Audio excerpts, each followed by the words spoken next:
salah satu alasan yang ditudingkan itu adalah kemunculan Imam Al-Ghazali yang kemudian juga memperkenalkan berbagai tarekat-tarekat yang kemudian nanti diwujudkan, dimanifestasikan, diaplikasikan oleh Syekh Abdul Qadir Jailani. Sejak tarekat-tarekat itu berkembang di dunia Islam, maka peradaban Islam itu runtuh karena mereka tidak lagi mengembangkan logika, mereka tidak lagi mengembangkan penalaran, tetapi mereka mengembangkan mistisme, logika mistis. Assalamualaikum warahmatullahi wabarakatuh. Alhamdulillah, wassalatu wassalamu ala rasulillah wa alihi wa sahbihi wa man walah. Sahabat muslim, jumpa kembali dengan saya Kong Yani di channel YouTube ya. Saya membahas tentang keagamaan, spiritual, tasawuf, dan pengobatan atau terapi. Mudah-mudahan semua sahabat semuanya senantiasa saat menonton dan saat yang membuat video ini semuanya dalam keadaan baik, sehat diberikan kelapangan dalam rezeki, kemudahan dalam urusan ketentraman dalam keluarga, dipanjangkan umurnya, diberikan keamanan, kenyamanan, dan tetap keistiqomahan dalam beribadah kepada Allah Subhanahu wa Ta'ala. Amin ya Allah ya Rabbal alamin. Nah, kesempatan ini saya ingin menanggapi konten daripada yang terhormat guru kita Guru Gembul yang lebih di channelnya menggunakan nama Guru Gembul berkaitan dengan pembahasan atau penyampaian yang berhubungan dengan tarekat atau sufi tasawuf di episode ke 1034 insyaallah banyak karyanya beliau yang bahas tentang tasawuf terhubung dengan penyebab keruntuhan peradaban Islam, begitulah kira-kira Jadi ini menurut saya ada yang beberapa yang perlu saya paskan, ada yang nggak pas menurut saya kan. Menurut Gembul mungkin pas, tapi kan kita beda pendapat, itu hal yang bagus Nah, kebetulan ini bidang yang juga bagian yang sering saya pelajari atau saya perhatikan, jadi makanya saya mencoba ikut menanggapi karena ini penting buat jangan sampai orang salah pengertian tentang yang berhubungan dengan tasawuf Kalau di sana juga dia menjelaskan ada tasawuf palsu, ada tasawuf yang asli kan begitu. Tapi ini yang ingin saya sedikit narasinya, dia memang ahli bernarasi Karena penyebabnya Islam itu runtuh, Islam itu lemah mulai di abad 12 nanti silakan bisa ditonton sahabat-sahabat di konten beliau saya juga sudah nonton sebagian yang intinya Islam itu runtuh di abad ke-12 itu disebabkan karena adanya aliran tarekat atau sufi ada 7 gitu yang di dalamnya menyertakan ada Imam Ghazali, kemudian Syekh Abdul Qadir Jailani, walaupun tidak dia pendapat dia pribadi, menurut pendapat bahasa narasinya sih jago sih tapi ini tetap bagi orang yang mungkin kurang teliti mungkin mereka akan salah menyimpulkan, atau mungkin mereka yang juga kurang paham, kurang banyak pengetahuan tentang tarekat tasawuf mungkin juga akan salah menanggap salah menyimpulkan, yang memahami, apalagi yang udah hobi atau mungkin sudah nggak respon nggak suka, ada kan banyak nih karena banyak hal-hal yang menjelekkan yang menjelekkan istilahnya, mendiskreditkan apa istilah ininya ke arah kajian tentang tasawuf padahal tasawuf udah bisa jadi bagian kajian yang inilah yang perlu tanggapin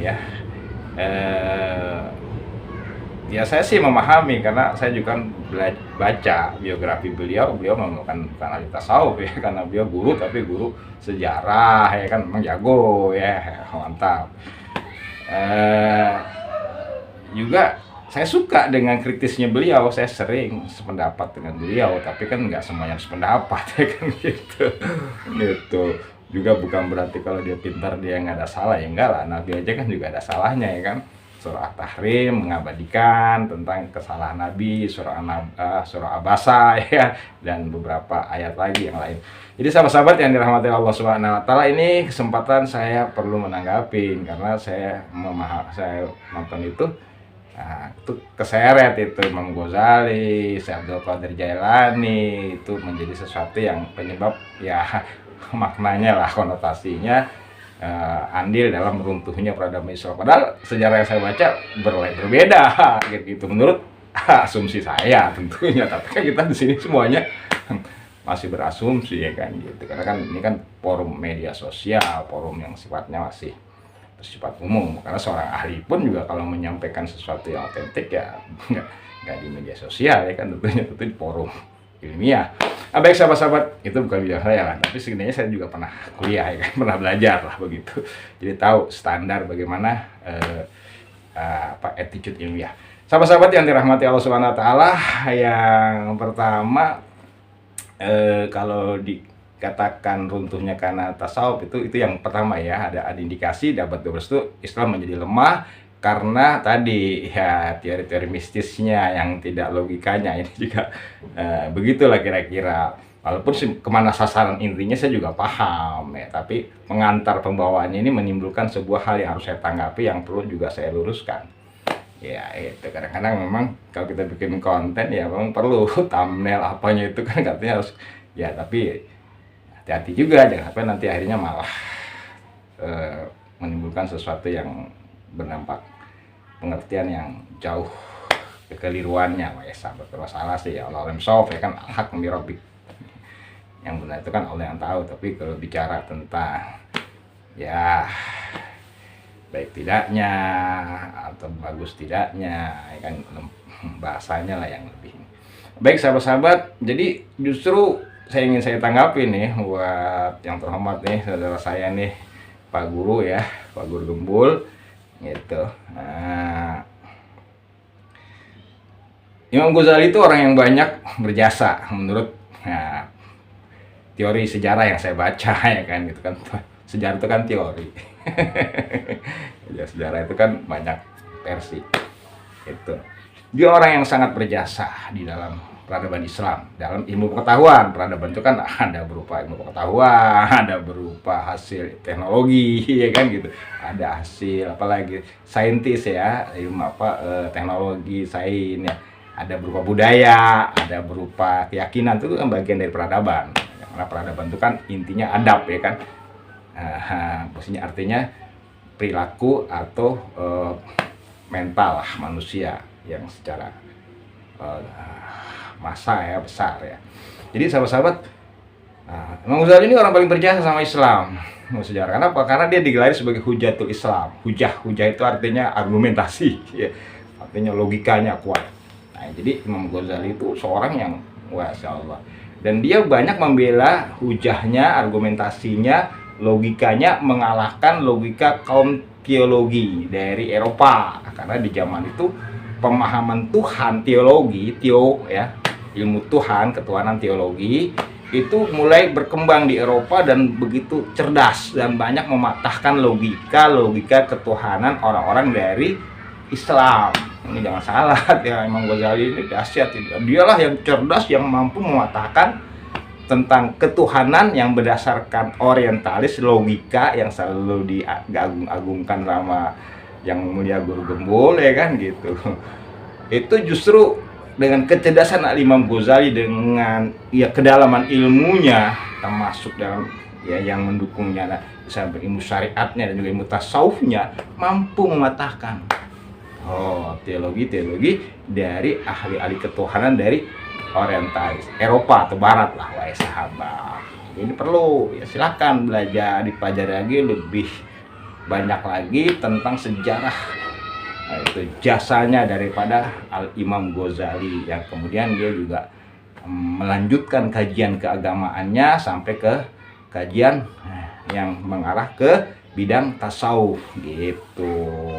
Dia seorang mufti tadinya, seorang guru besar atau seorang guru besar lah keagamaan ya, syariat ya kan. Tiba-tiba dia ditegur, ada sedikit sejarah nih ya. Karena adiknya Ahmad Ghazali ini tidak mau menjadi makmum, kan imam. Nah, itu air itu sampaikanlah kepada ibunya karena menegur langsung dia merasa tidak etis lah. Nah, itu. Nah, sang ibu pun bertanya kepada adiknya Ahmad, kenapa engkau tidak mau bermakmum? Gitu dijawab, aku setiap bermakmum melihat ya kan gitu dalam bentuk ya, dalam pandangan halus atau pandangan imajinasinya jelas nyata berlumuran darah. Jadi setiap aku sholat terganggu gitu. Ibu bukan nggak mau jadi makmum, setiap aku mau makmum kok aku melihat dengan nyata banyak berlumuran darah gitu. Nah, alasan disampaikan ini sama kakaknya itu Al-Ghazali kan gitu. Ya, disampaikanlah. Terkejut dia. Dan dia seorang imam yang memang betul-betul berjiwa besar. Ketika ada alasan seperti itu dia nggak langsung dia terima. Oh iya. Nggak, kan biasa kita itu alasan dia aja kan begitu. Dia enggak. Dan dia ingat memang di saat itu dia pernah ketika dia memimpin imam, dia sedang memikirkan tentang perkara fikih berkaitan dengan haid. Nah, menstruasi ya. Nah, disitulah, padahal kan dia harusnya khusyuk, kok ketika ada sholat kok dimikirin hal itu yang lagi sedang dibahas atau lagi dipermasalahkan. Nah, dia terkejut kok adanya punya pandangan mata batiniah seperti itu. Gitu, sedangkan dia seorang imam besar pikirannya kemana-mana nggak karu-karuan. Ini sejarah Imam Ghazali, kenapa dia tertarik belajar tasawuf. Karena adanya duluan yang belajar, gitu. Tanyalah, kenapa kamu punya ilmu apa bisa begitu? Gitu, mari kasih tahu saya belajar sama seseorang dan seorang itu cuma tukang sol sepatu. Kaget. Ya dipelajari juga sama Ghazali. Siapa tuh seperti apa kelakuan. Nah, ini sedikit aja ya. Artinya biar nanti jangan salah ngerti kan, salah pengertian gitu loh. Itu Imam Ghazali ya, sejarahnya dia belajar tasawuf, dia jadi seorang mufti gitu, sahabat. Kenapa dia mau belajar tasawuf ini? Jadi kemudian Syekh Abdul Qadir Jailani sama sebenarnya juga dia jadi seorang guru besar juga, seorang ulama kan gitu, seperti itu. Cuma memang di masa dia tasawuf itu udah menjadi sesuatu yang memasyarakat ya, yang sudah ya. Jadi kajian yang memang karena kan Imam Ghazali, Syekh Abdul Qadir lebih muda gitu. Kalau Imam Ghazali di abad 8, Syekh Abdul Qadir di abad 10 ya sampai 12 gitulah ya. Nah, jadi dia juga orang yang memang satu kajian tasawuf sudah masyarakat gitu. Jadi dia seorang ulama harus belajar tasawuf gitu. Ini yang perlu dijelaskan. Tapi dari sini saya menilai ya, yang terhormat Guru Gumbul itu memang kurang menguasai ya tentang kajian tasawuf. Kalau teori oke lah, tinggal baca kan menghafal. Karena yang banyak sekarang ini kan orang pinter teori, baca hafal sehingga cenderung banyak ngomong, banyak debat ya kan, banyak macam-macam versi bikin orang akhirnya tambah keruh gitu. Tapi nggak apa-apa, tapi ya perlu lah kalau ada yang enggak ya kan, kita saling ingetin. Ya, yang lain juga boleh ingetin saya. Kita kan demokratis ya kan, musyawarah. Islam juga mengajarkan seperti itu, wa tawassaw bil haq, wa tawassaw bis sabr. Kita saling ingetin, saling dalam hal yang benar, dalam hal yang sabar. Ya. Di sahabat-sahabat, Syekh Abdul Qadir Jailani rahimahullah ya, rahimahumullah ya, keduanya itu adalah juga sama gitu. Nah, kenapa akhirnya dia berkembang ya? Karena dia memang dasarnya guru besar, jadi banyak murid ya. Kalau saya kan bukan, jadi nggak banyak murid ya. Kalau saya ngajar tasawuf atau ngajar yang lain dikit, karena saya bukan ulama. Tapi ya memang udah zaman semuanya sekarang ini harus berperan seperti itu. Karena ulama zaman sekarang nggak dijamin seperti ulama zaman dulu kualitas. Nah, tadi masalahnya kalau hanya mengandalkan kecerdasan sih ya semuanya sih banyak zaman sekarang ya kan, memimpin negara semua itu yang koruptor otaknya tidak cerdas ya kan gitu. Wah, tapi iya Nabi ya nggak segambreng akademiknya ya kan, nggak ada ngikutin akademik, tapi dialah yang ternyata punya kajian spiritual, bukan kajian otak Nabi ya. Nah, jadi itu kan selalu disindir karena karena mereka mengembangkan logam mistik ini. Wah, itu terlalu over menurut saya. Ya kita harus akuin kalau kita orang Islam, ya orang bertuhan dia berarti percaya mistik. Kecuali ateis, ya udah nggak lagi percaya kepada mistik. Tapi kalau masih teis ya kan, masih teis, masih bertuhan, ya berarti akan percaya kepada mistik. Gitu. Ya kan? Iya, kecuali kalau Tuhannya nyata berhala ya kan, itu lain lagi. Jadi jangan salah. Nah justru dari situlah banyak menghasilkan karya-karya besar, wahai sahabatku sekalian, dan juga sahabat-sahabat ya pecinta daripada guru kumpul ya Baraya ya kalau saya sahabat. Jadi ini jangan salah oper ya. Jadi kenapa tasawuf itu banyak mistis ya? Karena kembali ke akar kajian, akar yang agama itu kan Tuhan itu mistis ya kan gitu, yang super mistis kan gitu, itu kan bahasa goib lah kan gitu. Jadi goibnya tidak tersentuh ya, gitu zohirnya nggak tersentuh oleh mata dan indera kita, batinnya nggak tersentuh oleh renungan kita, hati kita, kecuali Allah membukanya, wahai sahabat. Jadi ini yang perlu saya sedikit nanggapin karena ya biar ada masukan juga dari rekan-rekan yang saya jujur selama 10 tahun lebih ini fokus memperhatikan kajian tasawuf, tapi terapan ya, bukan teori. Kalau teori saya nggak terlalu banyak baca lah, nggak terlalu banyak hafal, karena yang namanya kajian tasawuf itu asli atau intinya adalah kajian terapan, walaupun dia juga menyampaikan ada tasawuf yang asli ya kan gitu, ada yang palsu, yang banyak yang palsu, yang apa gitu. Itu juga hal yang menurut saya juga belum tentu pas gitu, Tuan Guru ya.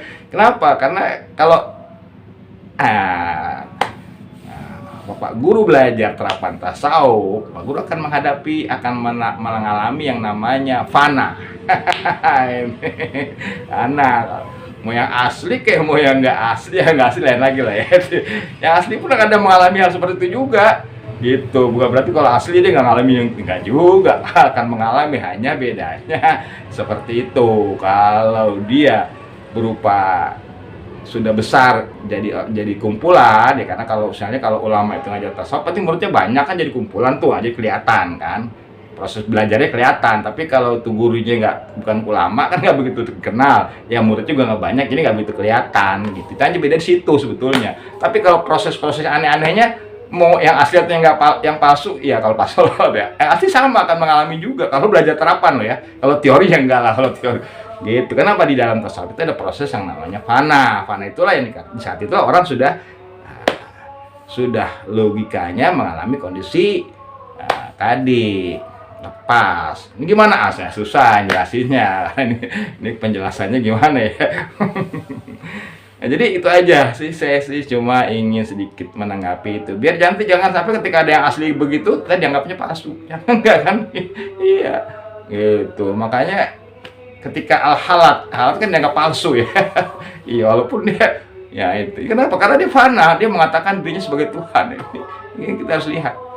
Ada juga banyak orang yang ngaku Tuhan, banyak, tapi maksud saya jangan nanti dipukul rata atau sama akhirnya, karena gara-gara ciri itu juga ada di yang asli gitu loh, sahabat sekalian. Jadi nggak selalu menyendiri. Proses belajar ya, kalau proses pelajaran awal dia sampai menyendiri, tapi ketika sudah sampai di puncaknya dia pasti turun lagi. Dia biasanya yang asli itu, saya ikutin deh, yang asli itu berkarya.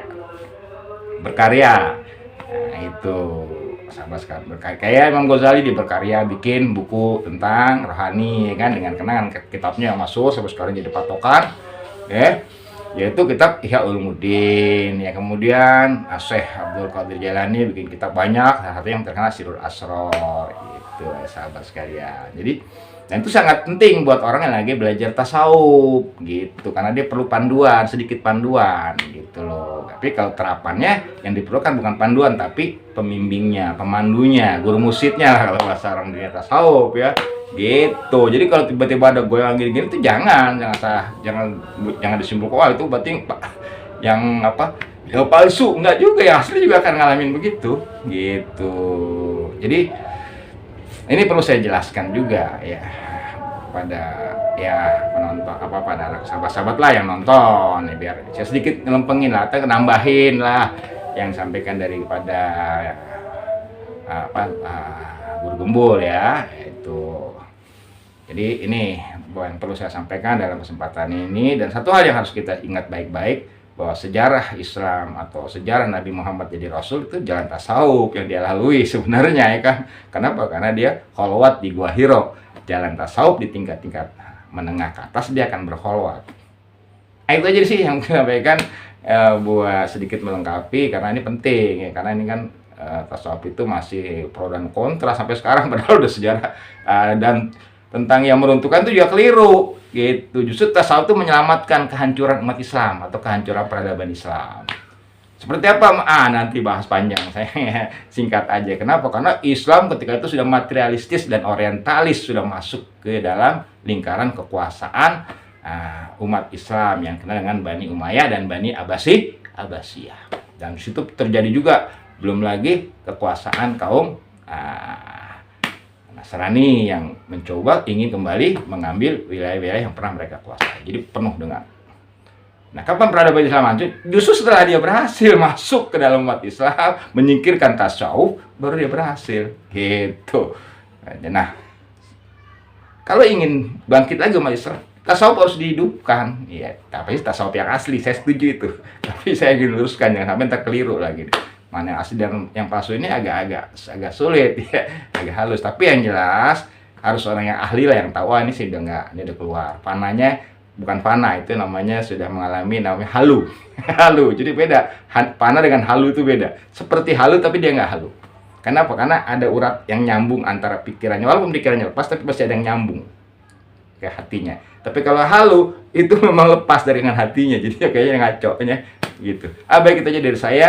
Sekali lagi mohon maaf ini. Punten ya. Bukan dari Bandung ya. Mohon maaf saya. Nah, mudah-mudahan ini bermanfaat. Kalau lebih sawaf ya. Jika salah ya saya minta maaf dan mohon bimbingan Allah untuk meluruskannya. Ya, kita saling mendoakan, kita saling memperkuatkan, kita sama-sama ya aktif walaupun saya kecil-kecilan ya. Gembul udah gembul-gembulan ya, gede, gembul tuh gembul gede. Tahu arti. Ya, tapi nggak apa-apa lah karena kan semuanya saling dibutuhkan. Ya kan gitu. Kepala kalau nggak ada kaki, jari kan nggak seru. Ya, kulamin antum bi khairin. Mudah-mudahan guru kita yang terhormat, guru gembul, tetap senantiasa diberikan oleh Allah bimbingan, diberikan perlindungan, dan diberikan kesehatan ya. Tetap sukses ya. Itu. Kulamin antum bi khairin. Ila liqa ma'assalama wa bil taufiq hidayah. Assalamualaikum warahmatullahi wabarakatuh. Alhamdulillah, terima kasih. Assalamualaikum warahmatullahi wabarakatuh. Alhamdulillahirrabbilalamin. Wassalatu wassalamu ala rasulillah wa alihi wa sahbihi wa man walah, amma ba'd. Sahabat-sahabat muslim, sahabat-sahabat pencinta kajian-kajian rohani, spiritual, dan tasawuf di mana saja berada. Semoga semua senantiasa selalu dalam lindungan, dalam rahmat, berkah, hidayah daripada Allah Subhanahu wa Ta'ala. Amin. Ya Allah, ya Rabbal Alamin. Bagi sahabat-sahabat yang ingin sama-sama belajar lebih spesifik lagi, lebih dalam dan luas lagi tentang kajian-kajian yang bersifat spiritual, tasawuf, rohani, silahkan ikut di program langganan. Mudah-mudahan di sana kita akan sama-sama belajar, sama-sama mengkaji, mendalami tentang kajian spiritual atau tasawuf ya. Dengan patokan pada kitab Al-Hikam dan kitab Sirul Asro dan kitab yang lainnya ya. Jadi karya syekh-syekh yang sudah masyhur ya. Mudah-mudahan bermanfaat, meningkatkan iman dan takwa kita serta pendekatan diri kita kepada Allah Subhanahu wa Ta'ala. Amin ya Allah ya Rabbal Alamin. Terima kasih.